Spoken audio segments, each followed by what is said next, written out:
everyone, so I'm Romain Loiseau, and today we'll discuss understanding large-scale real-world 3D data. I'm a PhD student in both Imagine and at ENPC and LASTIG at IGN. Yes, and we'll talk about understanding large-scale real-world 3D data. Okay. Okay, so take-home message. This will be super fast, so please ask questions after or come discuss my work with me. I'd be happy to discuss it with you. And okay, so two technical take-home messages. First, if you want to do deep learning correctly with, for example, LiDAR point clouds, take into account the geometry of acquisition. This will help you making more robust models. And second, we can do interpretable and unsupervised deep learning to understand large-scale real-world 3D data. So our motivation, so we have an increasing number of real-world 3D data acquisitions, which is widely used for autonomous driving, territory management, biomass measurement. A lot of applications, and here I show two acquisitions made by IGN, the one on the left being Stereopolis, and the one on the right, LiDAR HD, which you might know, which is an IGN project designed to, which plans to acquire more than 20 points per meter squared at France level. And today we'll focus on two things: semantic segmentation, assigning for each point of a point cloud a semantic label, and clustering, trying to discover shapes, meaningful shapes, in large collections. So first, so we took the Stereopolis data and we released, we annotated it and we released a dataset of rotating LiDAR, terrestrial rotating LiDAR. Why why our dataset is interesting? We also released the timestamps and the sensor rotation and positions at point level. So basically, all other datasets do not release the metadata of the sensor. Here we decided to release it because we think that the metadata provided by the sensor is important and can be highly valued in deep learning methods. So if we have an acquisition of a terrestrial LiDAR, a 3D acquisition, you can decide to process it using various different methods to do semantic segmentation, either using range images, 2D polar grids, 3D Euclidean grids, or 3D cylinder grids, using your favorite deep learning backbone. The current state of the art is this one. So basically, you have an input point cloud. You do small MLPs. You project on a cylinder partition of your scene, and then you do a small unit, which is very standard in deep learning. Then to produce a point-wise semantic segmentation. So this is the current state of the art. It's computationally expensive. Because doing 3D convolutions is super expensive, but you can manage it doing sparse convolutions, and also it's an approximation of the geometry because the sensor is moving. During a full rotation of the sensor is moving, the world is moving around. So it's really an approximation of what happens. But still, it gives good results. Okay, but we released a dataset in which we have the timestamps at point level. So we do not have to do this approximation, sorry. So let's try to do a realistic data splitting, and instead of taking into account a full rotation of the sensor as input to our model, let's give small portions of rotations as input. So what happens? It's exactly the same pipeline. I have a sensor which is rotating, and I give it as input to my model a slice of acquisition. I process it the same way as others using a unit, and it gives me semantic segmentation. Okay, so this doesn't work because, of course, at slice level, if you don't look at what happens around, you lose a lot of information about context. So what do we propose? Propose an efficient spatio-temporal transformer which connects voxels from a current slice to voxels from past slices and past rotations. Okay, so this is the key idea. Basically, we connect a slice to what happened in the past, and doing it, we are able to propose a fast and lightweight semantic segmentation model, with less than 1 million parameters. Okay, so compared to others, we have more than 50 times less parameters, and if we process the data frame by frame as others, we keep very good performances while being able to match real-time requirements. And what's best is that our model can take as input 1/5 of a frame, a portion of acquisition, and the performances do not decrease compared to others, and we still match real-time requirements. Okay, so you have the code and the data. If you want, you can look at it. What's to remember?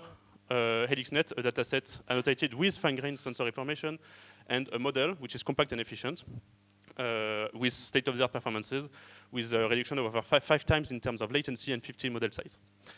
Okay, so I need to be quick now. So it's cool, but all of those methods require a lot of annotations. Okay, so here we had more than 1 billion annotated points, which is a lot. So the question I'm asking now is, can we learn on large-scale real-world 3D data, LiDAR HG for example, without annotations? Because it's super difficult to get annotations from those data.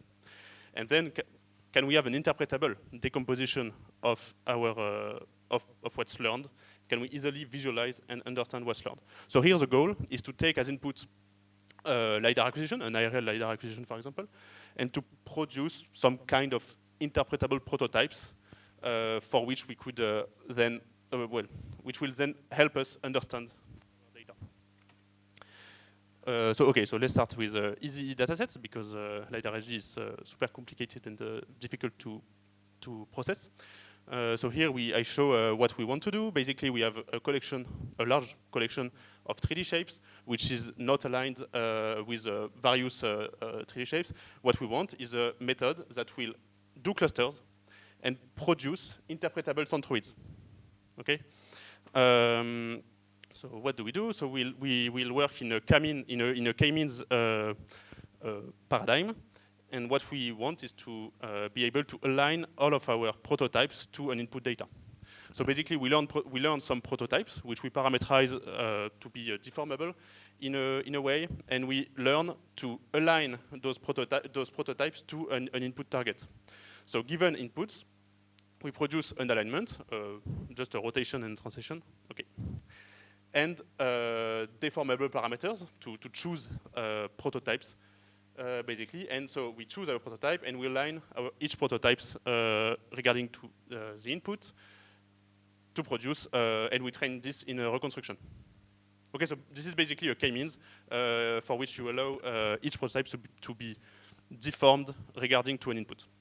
So this is nice, and here we can see that the prototype of the chair can easily adapt and align to this shape, whereas the prototype of the table do not know how to align itself regarding to this chair as input, and then we train this in an unsupervised way, just using an unsupervised clustering loss. A lot of fancy stuff to make sure we do not fall into bad minimas, because we want to learn meaningful prototypes, meaningful deformations, and this can be a bit tricky, but so we use curriculum training. Okay, so I won't have the time to dive into the details now. So with our method, what can we do? We can easily visualize large collections of shapes, and with this unsupervised clustering framework, using only a single reconstruction loss, we can take as input a large collection of 3D shapes and do the semantic segmentation. What's nice is that because our shapes are deformable, I didn't insist on this point, but our prototypes are deformable, we can match all of our prototypes to all of the inputs, so that we can have also the correspondences and the semantic segmentation. So because I have interpretable prototypes that lives in the world of 3D shapes, we can annotate easily our prototypes, align them to an input, and propagate the annotation very easily. And so we showed the state-of-the-art result on the low-shot semantic segmentation on those kind of datasets. So the contributions of this paper: an unsupervised method to represent large point cloud collections, which is an extension of the deep transformation invariant clustering framework to learn linear shape models in 3D. This has been widely explored for images, for audio, for 3D, for also for time series, satellite time series images, something like that. And what's nice is that we have prototypes that are viewable representation in input space with state-of-the-art performances for downstream tasks. And so this is an ongoing project. So the paper should be in archive in a very few days now.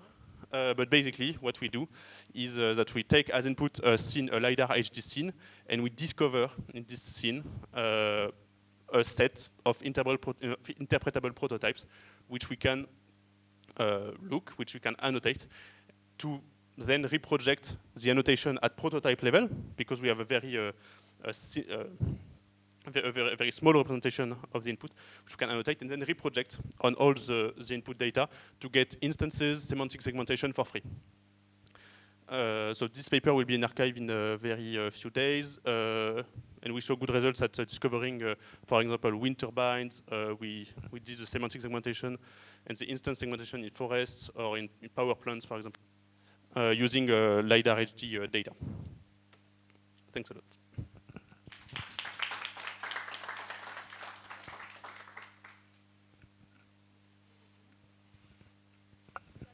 Dans la salle.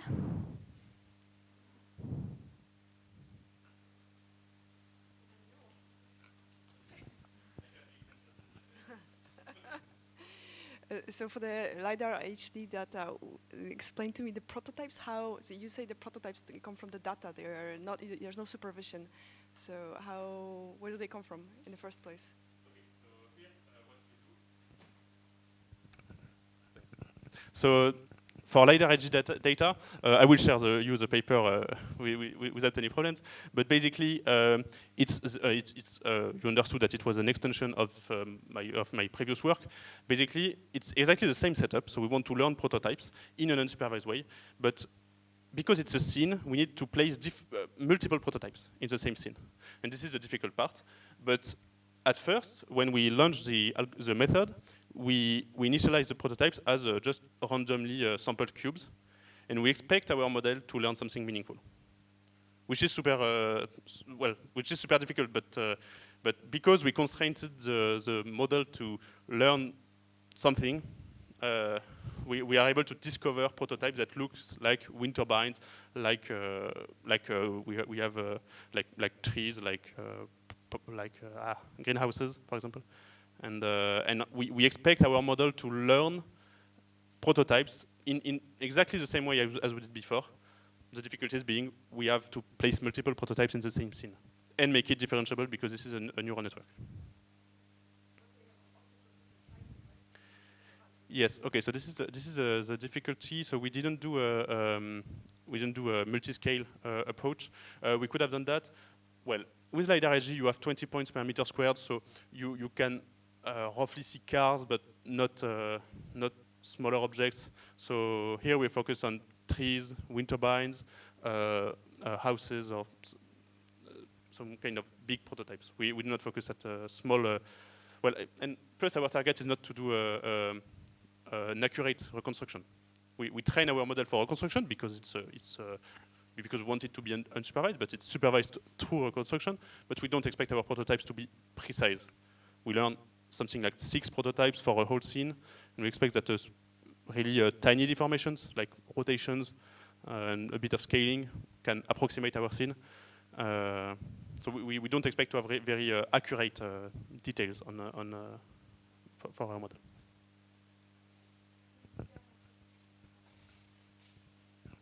Thanks, Romain, for your very nice presentation. Where can we find segmented LiDAR HD point cloud with your method? I'm very interested in that and in testing your work. Thanks a lot. So in a few days, when the archive will be online, the code, pre-trained models data will be released. So basically, the data is just I just packaged some scenes of LiDAR HD, but then yes, the code code and pre-trained model will be available. So yes, you can test it, of course. Will you give us some support? Yes, of course. C'est une question fermée.